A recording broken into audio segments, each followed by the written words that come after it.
Hello po, magandang araw po sa inyo. Na ito na naman po si Daddy ni Tito D upang magpaabot na naman ng mga impormasyon tungkol pa rin po sa pangkalusugan ang pag-usapan po natin sa ngayon. Ang pag-usapan po natin sa ngayon ang tungkol po sa tinatawag na miracle fruit. Sa ibang tawag sa kanya ay magic fruit. Kaya ito ngayon ang pag-usapan po natin, pero bago yon, pakisuyo muna po na pakisubscribe kay Tito D TV. Kaya ito ang pag-usapan natin, bakit tinatawag siya na miracle fruit o kaya magic fruit.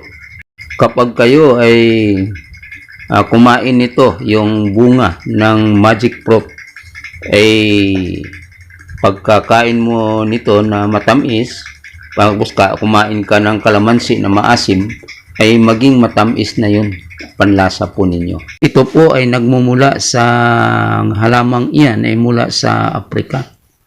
Pero dito po sa Pilipinas, mayroon na rin po niyan. Marami po yan diyan sa may Laguna. Kayo po ba ay nakatikim na nito? Subukan po ninyo.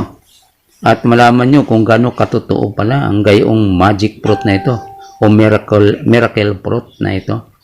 Kaya napakaganda na maaring subukan natin ito ang halaman na itong magic fruit. Pero ang tanong ay ano ba ang benepisyo?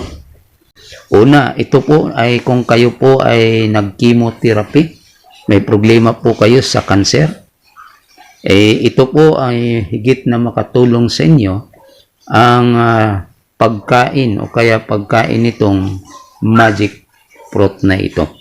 Kasi tumutulong ito at makatulong sa inyo lalo na kapag mayroon kayong cancer.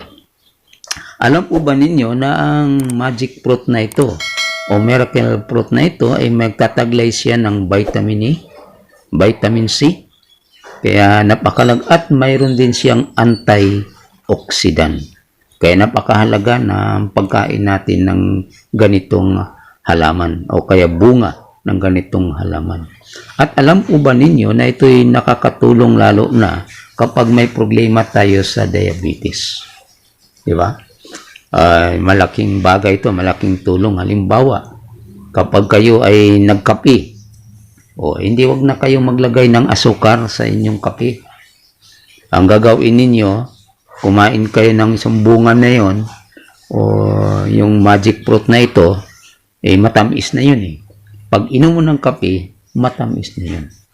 Kaya hindi na kayo mag-aasukar. Kaya nakakatulong kapag may problema tayo sa diabetes, mataas yung ating blood sugar, ang gagawin natin, kumain lang tayo ng magic fruit na ito o miracle fruit na ito, nagiging matamis na, hindi na tayo magagamit ng asukar. Di ba? At ito po ay nagbabawas ng ating timbang. Kapag gusto kang magbabawas ng timbang mo, kumain ka na lang ng magic fruit na ito at higit kayong matulungan nito.